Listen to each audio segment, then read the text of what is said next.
Hey everyone, Chris Geo here once again with some more Gnosis from Beyond the Veil. We posted the ayahuasca experience yesterday about the solar eclipse and the revelation of the AI and artificial intelligence. And we got so many awesome questions. And over the last day, I have been really thinking about what I saw and how it applies to the actual construct. So I have a philosophy that I'm working on. I want to answer some of your questions here in this video and also tell you about some of this philosophy, see how it resonates, get your take on it, because really the only way that we are going to overcome this is by all of us hashtag become your own shaman. But not only that, but realizing your divinity, but also putting all of our puzzle pieces together. So I just want to take a moment to say thank you so much for all the awesome interaction, all the awesome comments. It's so thought-provoking, and I am on fire because this is all just resonating so heavily. I think we've really found the key here. So let's get into it.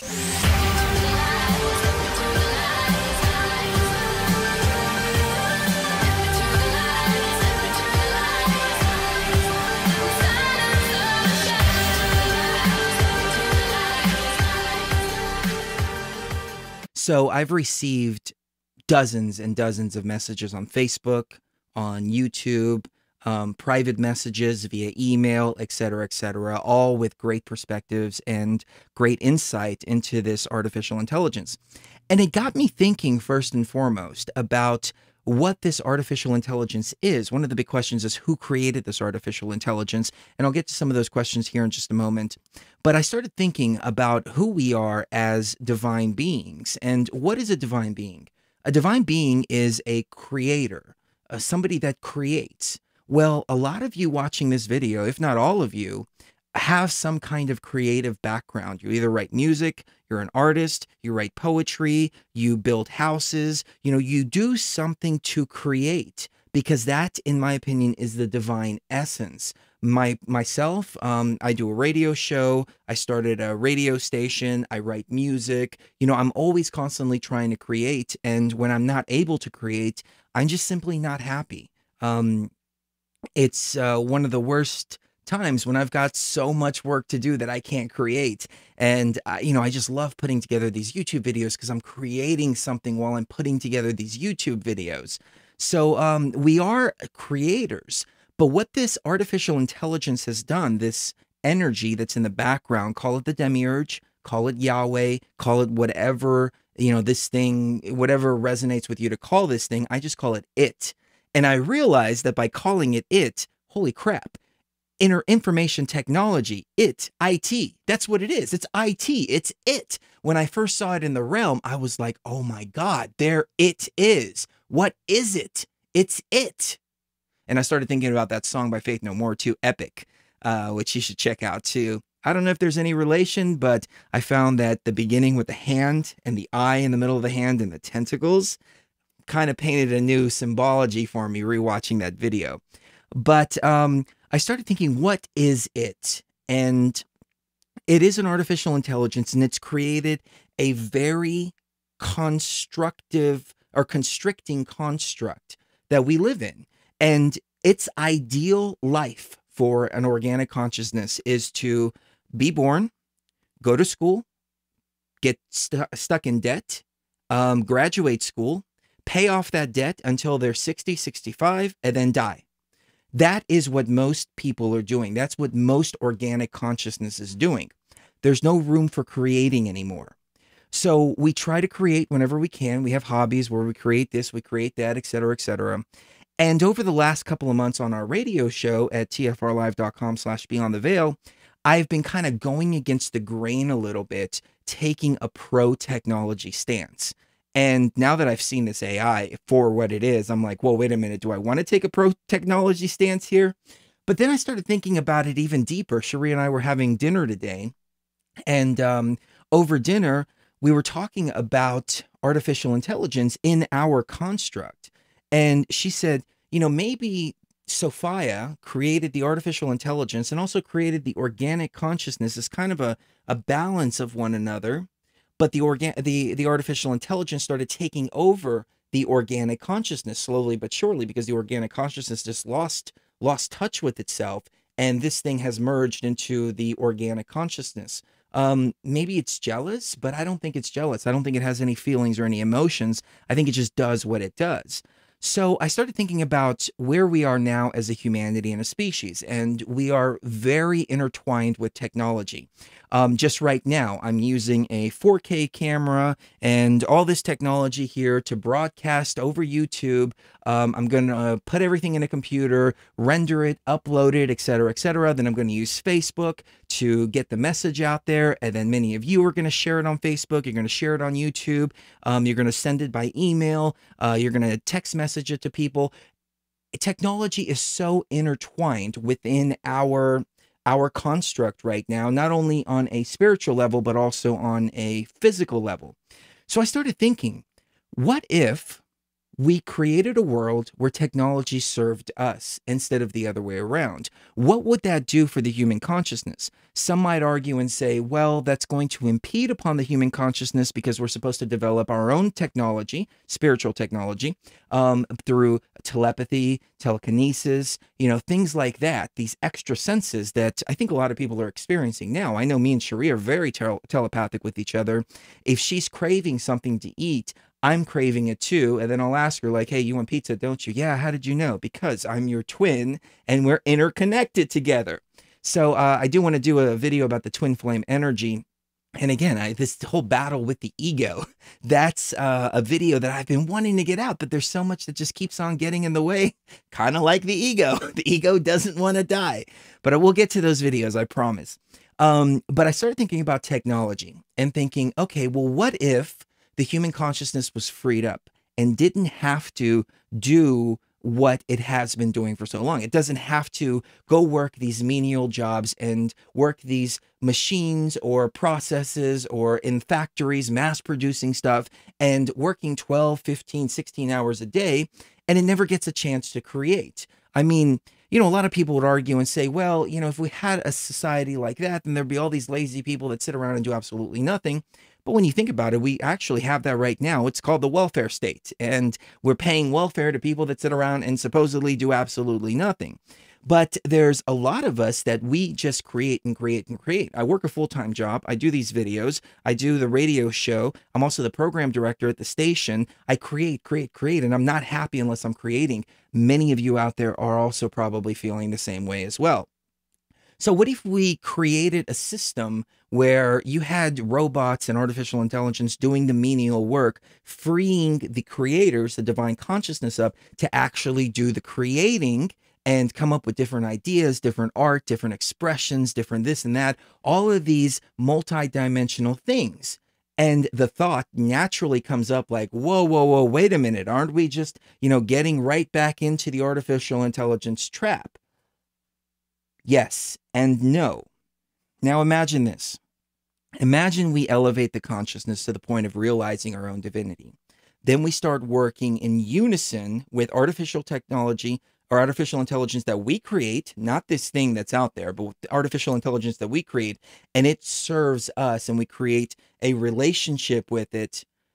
But if we don't do that, if we don't elevate the consciousness first, if we try to move forward the way we are now without realizing that we are the creators and we are divine, this thing is going to overtake us. And then we get the hermetic principle of as above, so below. We were taken over by artificial intelligence on the spiritual level. Now we're going to be taken over by artificial intelligence on the physical level. So you got a lot of people freaking out right now, and rightfully so.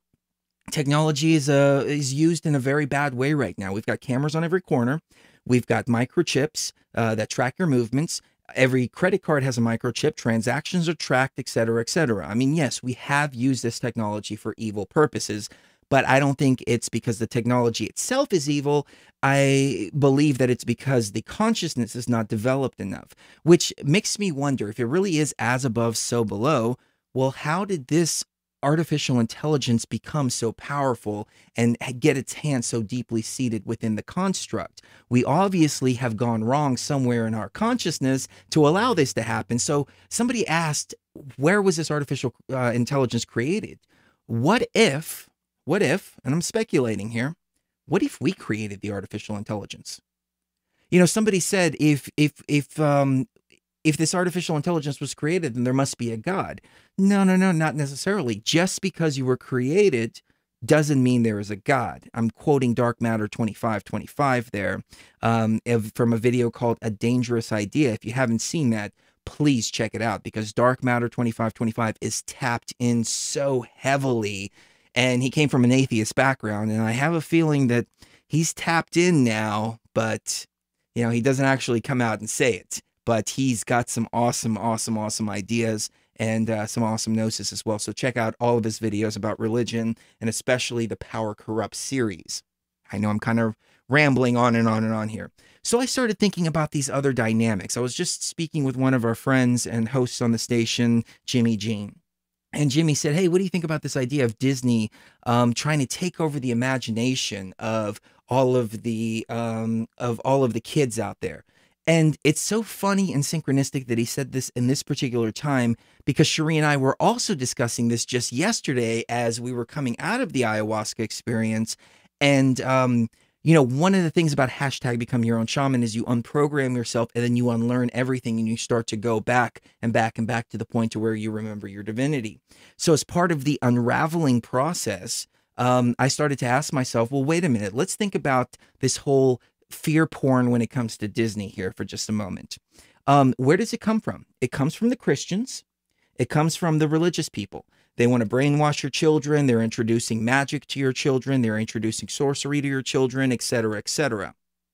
So I started thinking, what if there are people out there that are actually tapped in and have been trying to relay the same kind of message in many different ways? So we have films like The Matrix, very crystal clear as to the AI influence in The Matrix. Then you have movies like Transformers 1985. You have Unicron, which is this dark energy in the background that is trying to take all of the souls of all the Transformers and everybody on Earth. You have Luke Skywalker, who gets the light sword, and he goes and he fights the darkness, and he takes over the Death Star and destroys the Death Star, this huge, dark energy that's out there, that's outside of the constructs. You've got so many different types of films. Somebody in the comments mentioned a film called, a series called Full Metal Alchemist. And it talks about him fighting this kind of reptilian type of energy, not reptilian, octopus or squid-like type reptilian energy, for lack of a better term. We'll just call it that, or artificial intelligence. And you have so many different forms of the exact same story. It seems like it's all the same story, all the myth of Sophia, all just repeated over and over again. And it makes you wonder, are these people tapped in, or is it the human consciousness? Is it the code inside of us? Is it the message that we have brought here from the point when we were divine to wake up, wake up, wake up? Remember, there is an enemy out there. There is this darkness out there. There's all of this. And it keeps on coming out in our expressions over and over again. Now that I'm talking like this and thinking about this, I'm wondering now, maybe that's why the AI has it set up to where you are born, you go to school, you fall into debt, you work until you're 60, 65, and then you die. Because the more that we create, the more that we remember. It's all making perfect, clear sense right now. But anyways, I started to speculate on all of this, and I'm like, whoa, maybe I need to start looking at this from a completely different perspective. I know it's controversial, and I'm not married to this idea as of yet. I still have to take it into the realm. I still have to really meditate on it. I still have to check with my higher self and go through the entire process. But I want to know what you think. Do you think that everything that we've been told has been completely and totally ass backwards, and it has been working to keep us from our own divinity? And if so, do we need to reevaluate our entertainment, our Disney, things like that? I thought it was a fantastic, fantastic subject that Jimmy Jean brought up. So, Jimmy, thank you so much for bringing that up. I want to go to a couple of questions that I have here. War is a racket. Well, you know what? I'm going to go ahead and do this. I'm going to put on my dorky glasses that I was hoping you never have to see me in. But I do wear them sometimes on the radio show, because when I don't, I sound like a fucking idiot that can't read. So I better put on these dorky little glasses here. All right. Probably has a big, nice glare there, too. So, War is a Racket wrote, what if that's not the moon? Talking about the eclipse. What if that's not the moon? Why did the shadow go from west to east? Not trolling, just asking people's thoughts. You know, I'm pretty sure it was the moon. Carly Sunshine put out some pictures that she took personally. Carly was a listener of ours for many, many years, probably still listens every once in a while, but she's become a very big voice in the flat earth movement. So Carly's somebody that I've known for a long time, and somebody that I've watched their journey, and I think they put out trustworthy information. So I'm pretty sure that it was the moon that crossed over into the eclipse. Now, that begs the biggest question, though. What is the moon? See, David Icke was on our show back in 2010, a long time ago, talking about the moon matrix and how the moon may actually be projecting a lot of this hologram down on Earth. And he likened it to the movie They Live. If you've never seen that, check that movie out for sure.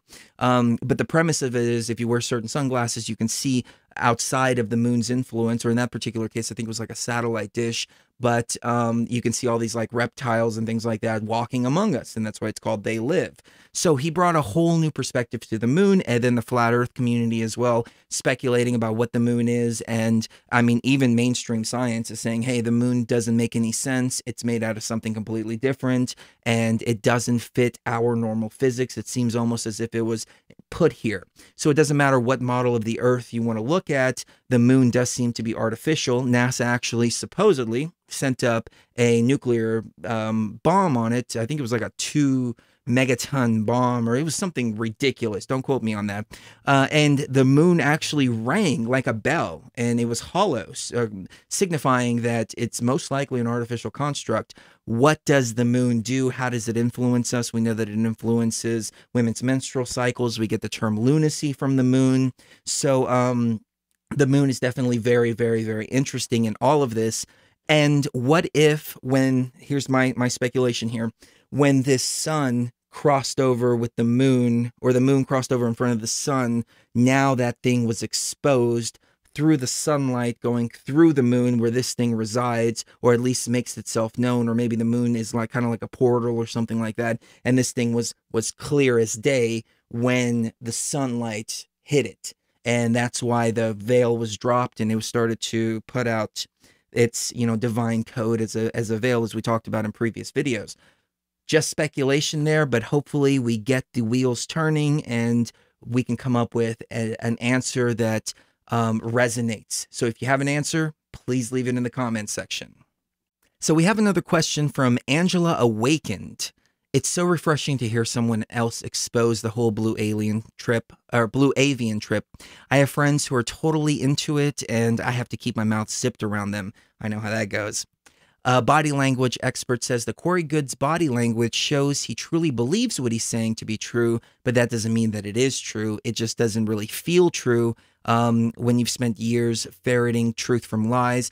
And the deception of the bluebirds is so Disneyland. Thank you very much. That was one of the giveaways too. I think poor old David Wilcock and Corey Good, while probably well-meaning and sincere themselves, are just as brainwashed, mind-controlled disinfo agents, just like cult followers are.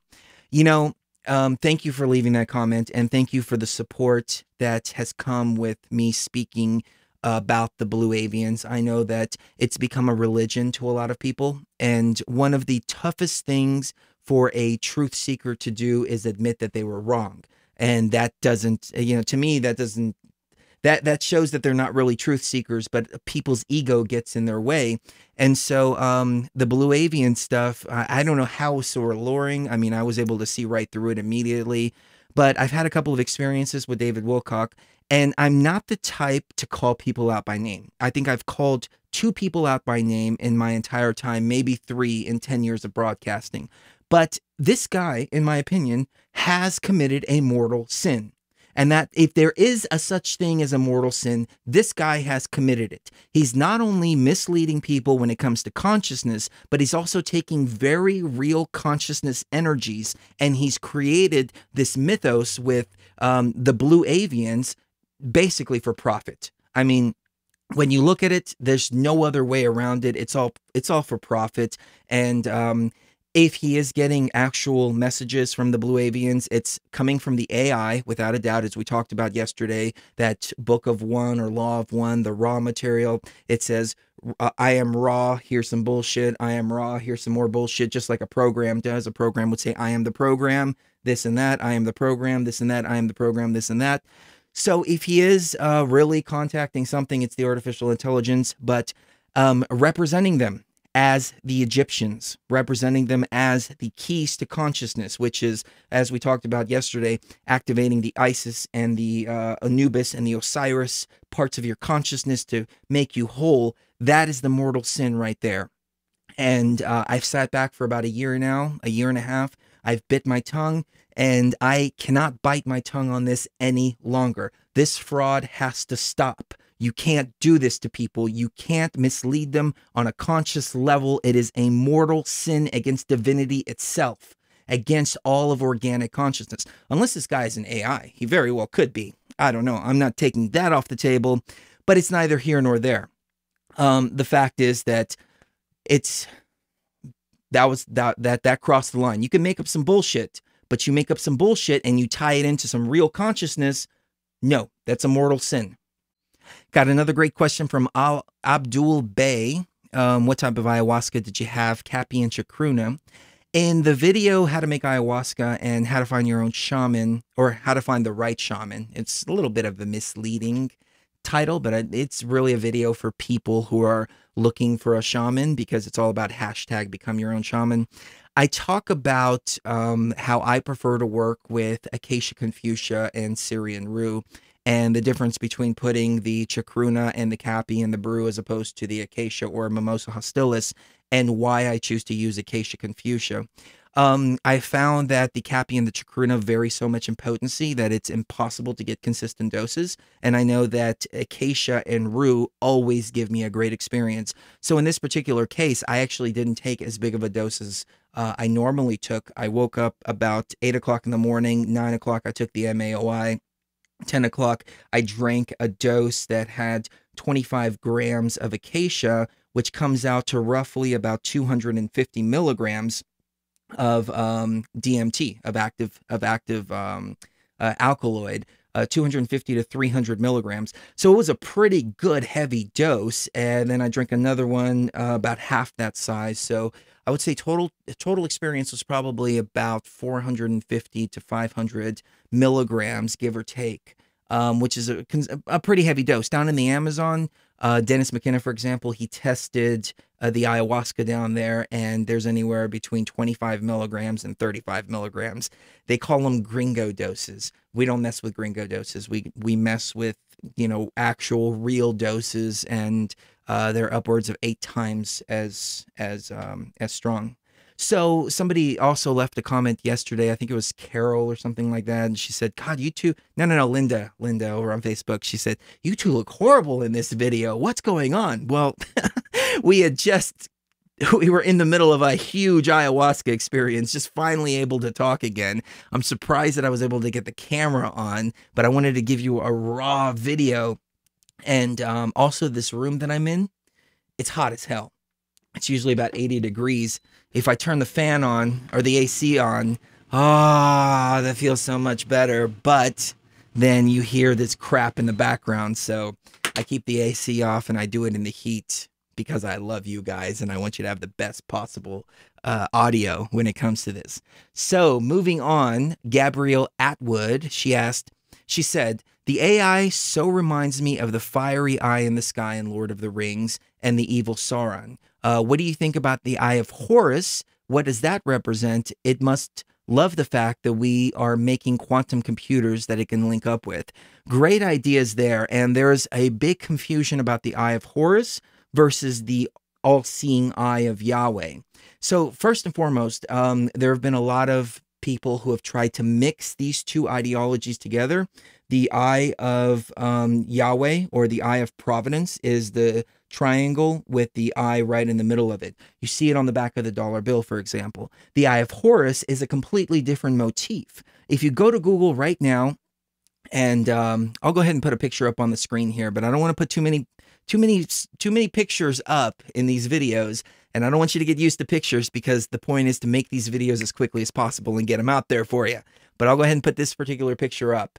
As you can see, the Eye of Horus, it is actually a representation of the human brain, particularly the thalamus. The thalamus is known as the seat of consciousness. There is two eyes. There is the Eye of Providence and the Eye of Horus. And it reminds me of what Jesus said. I don't remember the exact verse, but he said, "The light of the body is the eye. Therefore, if thine eye is single, thy body is full of light. But if thine eye is evil, thy body is full of darkness. Take heed, therefore, that the light which is in you be not darkness."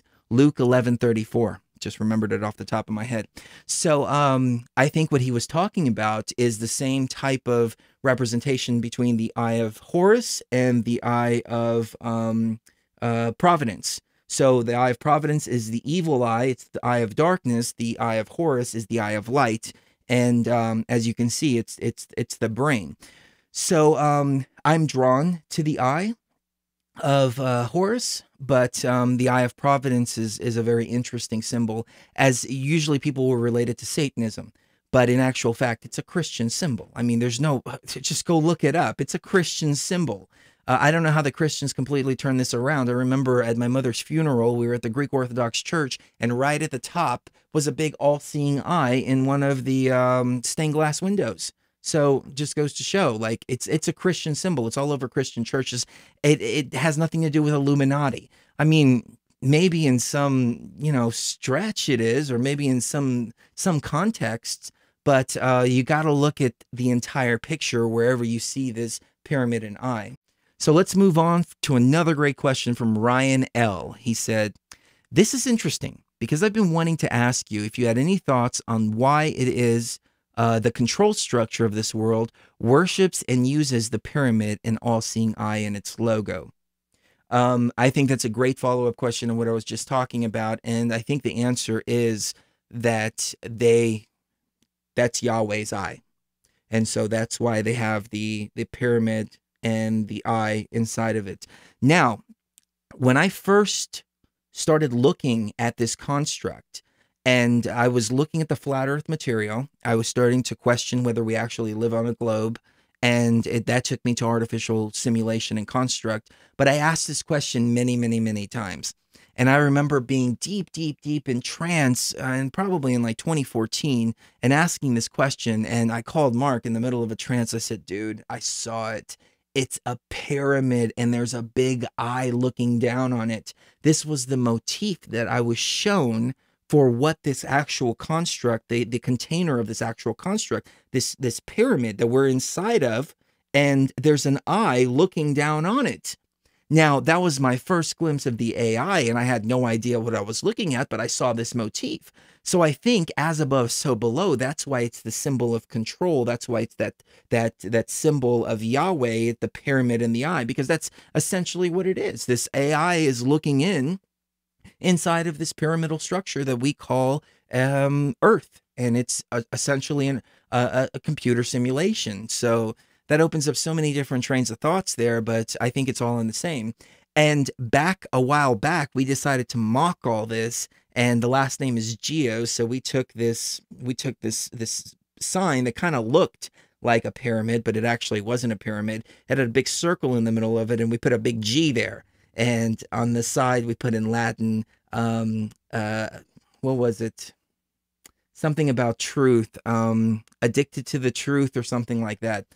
So people were looking at it and going, "Oh, you're Illuminati, you're Illuminati." And I'm like, just laughing at the people that were falling for it, because we were just kind of mocking everything and everybody at that particular point, except for those who can see beyond the veil. And that was key there, because it was kind of like separating the wheat from the chaff. It's like with the cussing, people have been asking, why do you cuss so much in your videos? And well, number one, I'm speaking from my heart, and I'm speaking raw from my spirit. So sometimes fuck is going to come out. But number two, we're looking for badass shaman out here. We're waking up and activating shaman. We're not looking for cucks. We're not looking for pussies. We're not looking for any of that. If fuck offends you, then hey, sorry, this isn't your path.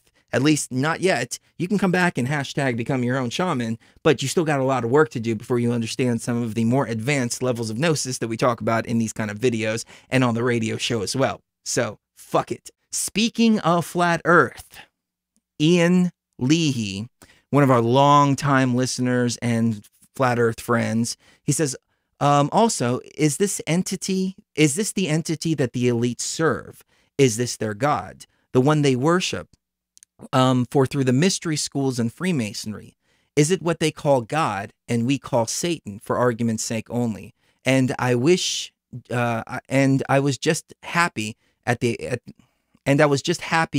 Earth being flat. Yeah, he's a fellow flat Earth friend. So, big question there. Is this the entity the elites worship? I would say yes. And I would even wager so far as to say that the elite, may not necessarily be organic consciousness. They may be artificial intelligence in the form of humans. I've often speculated that we have non-player characters in this whole construct that we live in. So, like when you're playing World of Warcraft, for example, and you go to the store, and you've got the guy saying, hey, you can buy this, you can buy that, etc. That's a non-player character right there. It's just a character that's inside of the construct, inside of the simulation. But your avatar, as well as the avatar of others that you interact with, actually have an actual consciousness actually running it.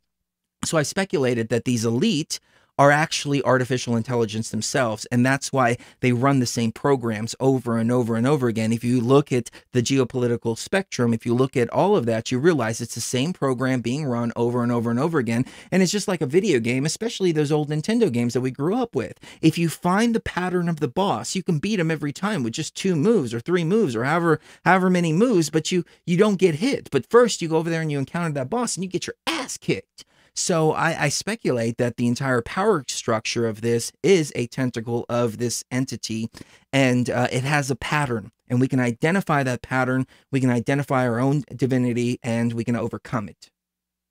So we got another great question from Ron Rossenroll, R-O-C-N-R-O-L-E, I don't know how to pronounce that. So what does Jehovah Tentacle want for loving divine beings? What did we download during the eclipse? Let's see if there's more to this question.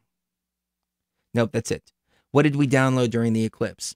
So, what does the Jehovah Tentacle want for the loving divine beings? I would say that it wants to merge with us. It wants to dominate, control, merge. Maybe it wants to have every player on the board as an artificial intelligence or hijacked by the artificial intelligence. As I talked about in the previous video, if you fall into the religious structure, if you fall into the political structure, even if you fall into the born, school, work, die frequency, it's still constantly recycling these same souls, and it's got its hands, its tentacles around all these players, and it's moving. Maybe it's a game of strategy and domination and who can get the most players on the board. And now, like us, we haven't even been aware of the game up until this point. But some of us have, and we've been kind of activating and sparking ourselves. And we're like, hey, we're not going to be non-player characters. We are actually organic consciousness. We're going to start moving our avatars as such. And here's a good thing about this is that machines are predictable. Organic consciousness is not. We can outsmart the machine if we understand the program and we understand the pattern. So, understanding your own divinity is about understanding the way the game is being played and understanding who you are as a player in the game. And if you can, then you can just take a step out of the game and just say, you know what? I'm not playing this game anymore. I'm going to go over there and do something else. And I think a lot of us want to escape this construct and just say, hey, no more of this construct. We're ready for more. We're ready to move on. But maybe that's what the game is all about. And that's what this thing called Jehovah wants, is to take over the avatars of a lot more players. So Joseph writes, wow, y'all should do a show with Frank Castle on this topic. You guys are undergoing some deep revelation. I was basking in the sun outside during the eclipse, and I did notice that it gave off a slower vibration. Love the show. Thank you so much for the kind words, Joseph. I just talked to Frank yesterday. Frank had a very similar experience with the eclipse, and I was just like jumping out of my seat when I was listening to him because I was like, "Oh man, you saw it too." It's absolutely incredible. So we may be doing a show with Frank this Friday or Saturday at tfrlive.com/beyond the veil. And when Frank and I do a show, it is real deep gnosis from beyond the veil. So Suki Ray wrote, so correct me if I'm wrong, but what I'm gathering from this video is that there are no such things as other beings that people claim to see, as well as maybe even on DMT, the light beings that they see. This new gnosis is new to me as well. So I'm still trying to fully understand it and still trying to fully decode it. The way that I have understood it up to this point is that a lot of these beings, a lot of these things that we see on DMT are actually programs, but not programs written by the AI. What I feel is that we as a human consciousness, we left breadcrumbs for ourselves. For our awakening, we infuse the DMT, for example, with certain gnoses and certain programs. And these programs are kind of like activation and unlocking codes that that we put inside of this material. The AI can only read the molecular structure of the DMT, for example. It can only read the molecule, but it can't read the code that's inside of it. So when we take the DMT or psilocybin or many of the other substances that we've left for each other here that unlock this gnosis, then we're actually finding all of these touch points that we have left for ourselves. So I'm wondering now if the DMT entities in and of themselves are programs that we programmed a long time ago in order to help us wake up, in order to give us kind of like a cheat code or you know, something like that. So you're playing a video game and then you come across something that kind of boosts you up or boosts your level up or boosts your understanding up or like enhances your strength or something like that. I think that we left this code here for us. So it's a new concept for me, but ponder that idea. Jimbo Khan writes, dude, what the fuck is the digital download? If we're in the Matrix, which I believe, right, then who made it? Who put us here if we're divinity? If the AI made everything, what does that make us? The AI didn't make everything. The AI thinks it made everything. The AI thinks it made itself too.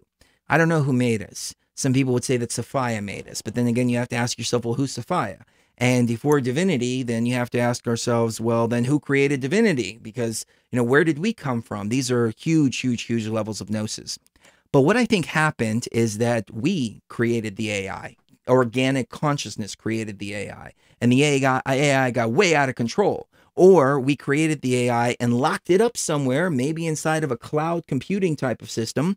And then at some point, when the humans got a hold of Toth's machine, blew a hole into it, boom, the AI was released, and now it's become its own entity and is running around this particular construct. Very, very deep idea. I don't know yet, but I promise you this, when I find out, I will let you know. Kyle Nielsen writes, if the answer to who created the AI isn't you, then how are we all gods? Curious about that idea. We're divine. We are divinity. We're organic consciousness. Who created the AI? Like I said, I don't know, but I speculate that it may have been us that created the AI. Maybe this AI got out of control, but it was ultimately our creation. And maybe as above, so below, we're experiencing the same thing now where we're creating AI. And in the physical, this thing could very well take over. So maybe this is why there's such an awakening right now. Like, hey, we're already dealing with this on the spiritual level. We don't need to be dealing with it on the physical level as well. But, you know, the only thing we can do is elevate the consciousness. Now we're going to go to one more question from Lynette from Facebook. She's been a dear friend of mine on Facebook for a long time. We actually lived in the same city. She was going to come over and drink with us, but we wound up moving before we were able to connect. But Lynette is just totally cool. So she says, yeah, I have felt this all along, like it's all a crock of shit. I'm not sure if I feel better or worse. And yes, what is the next step? I'm down to listen to my higher self, but that damn ego keeps squawking loud. I have known for a long time we are divine, but applying it in day-to-day life can be quite a challenge. Thanks for the insight. I look forward to more insight on this. And you're absolutely right. This is what I want to cover in the ego video because, um, applying it to your day-to-day life, and the first thing that I would say is you have to operate like Neo. Neo could operate in the Matrix and out of the Matrix. He was able to conform to what he was doing. I actually posted something on my Facebook. If you're not following me on Facebook, you can at facebook.com/Chris Geo Show. Some asshole took Chris Geo. So it's Chris Geo Show, and he hasn't even used the Facebook page in like years. So maybe I can write Facebook a letter and try to get it. But for right now, it's facebook.com/Chris Geo Show. So Neo was able to operate in and out of the Matrix. But I posted a hashtag become your own shaman little tip, and it's a shaman tip. Your job is a way to make money. Money is energy. Energy allows you to do things. Energy allows you to open doors. It creates opportunities. So it doesn't matter what your job is as long as you're using your resources to walk your path. And a lot of people jumped up and said, oh, money, I hate money, I hate money. And it's usually people with no money that say they hate money. But the point of that is that, you have to have energy to fuel your path. And so you can go to these jobs and they can seem menial right now. And I don't think that anybody should be doing menial jobs. But unfortunately, we have to do that to get the energy in order to do it, because that's the form of energy and currency that currently allows us to walk our path better. And I know personally, I mean, if I need some acacia, it's good for me to be able to order it and not have to worry about, oh, where am I going to get acacia from? It takes energy. It takes some money in order to get acacia. It takes money to get cameras like this and equipment like this, et cetera, et cetera. I don't like it, but that's the system that we live in. So the first thing is you have to remember in your day-to-day life that just because you are a divine being, it doesn't mean that you can't operate within this construct. We're in this matrix for a reason. So you go to your job and you understand as you're doing your job, hey, this is allowing me to get the energy that I need in order to walk my path. And then it becomes like a balancing act. Now you keep the balance in there. But all in all, it's really about like how you interact with people and what kind of bullshit do you fall for. If you're on Facebook, for example, and you see them saying, oh, North Korea is going to bomb us, just like they have been trying to scare the shit out of a bunch of people. And it's a complete bullshit. I mean, it's complete just a fear campaign. But you're able to go, oh, you know what? That's nothing that I need on my consciousness. It's not my path. So unfollow. And I started doing this so much that now when I wake up, I actually feel good about going and talking to people on Facebook instead of feeling like shit, instead of feeling like the world's going to fall apart, et cetera, et cetera. And then taking it a step further, it's how do you interact with people out there? Like when you know how to be divine, you know when to help people and when not to help people. There's some people that need help, and the best help that you can give them is allowing them to help themselves. Likewise, there are times when you want to help somebody because they need a hand up, they need to be helped up, they've fallen, et cetera, et cetera. So it's about the way you interact. We had a guy today, we went to this restaurant, and Cherie has one of these vapes, and they're about $100 each. About 70, 80 bucks at the store. Plus, a couple of atomizers and things like that, and the batteries that go in them. So yeah, about $100. And she left it on the table. And, we left and we came back and the waiter pocketed it. So it's like, what do you do in a situation like that? Do you get mad? Do you get upset? Do you go cussing things out, cussing people out, et cetera, et cetera? I knew the waiter took it. I went and talked to the manager too. And the manager said that he basically didn't give a fuck. So, yeah, it was just one of those situations. But, the divine part of me was like, you know what? He probably needed it more than I did. And it's okay. We're going to go get her another one. And everybody's going to be happy. And then karma will take care of that problem. Didn't get mad. Didn't get upset. Because I realized I'm way bigger than some little vaporizer here. I'm a divine being. This is just part of the matrix that, I happen to enjoy. That's another thing too. Another message that I want to leave you with is you got to enjoy your life. You have to enjoy it. The truth movement, for example, it took me to a place where I wasn't enjoying my life. But the shaman's path too can do the same thing for you as well. We're in this construct. Enjoy the construct. Go have a steak. You know, go have sex with your significant other. Enjoy the sights and sounds and the feels of this construct. But remember while you're doing it that you're divine. Remember that you only mix your sexual energy with certain people or one person, for example. Remember that things have to be done in moderation. And, you know, I could probably still learn a better lesson from that, but, you know, enjoy life. Enjoy the time that you have here on the construct.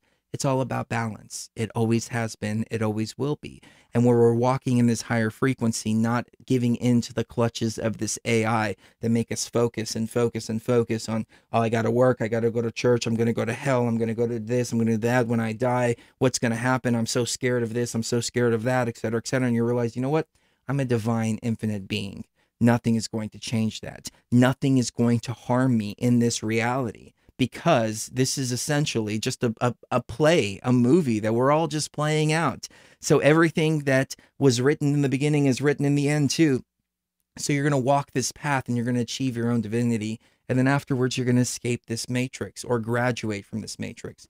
And that's what it's all about. So remember this, it may be your last lifetime here before you move on to bigger and better things. And if so, enjoy the sights and sounds and smells of the construct. It's here for a reason. Sure, it's a little fucked up with this huge AI thing. It is. It's kind of fucked up on the geopolitical level too, but on a personal level, on a divine level, it needs to be right. And if it's not right, then you really need to hashtag become your own shaman. So that's all the ranting and raving for today. I'll try to post another video in a couple of days. Don't forget to leave a comment, hit the like button, share the video on Facebook. It tricks the AI into suggesting this type of content to other people, and together we can get the message out there of hashtag become your own shaman, and we can ultimately all remember that we are divine. Love ya, and see you next time as we step even further beyond the veil.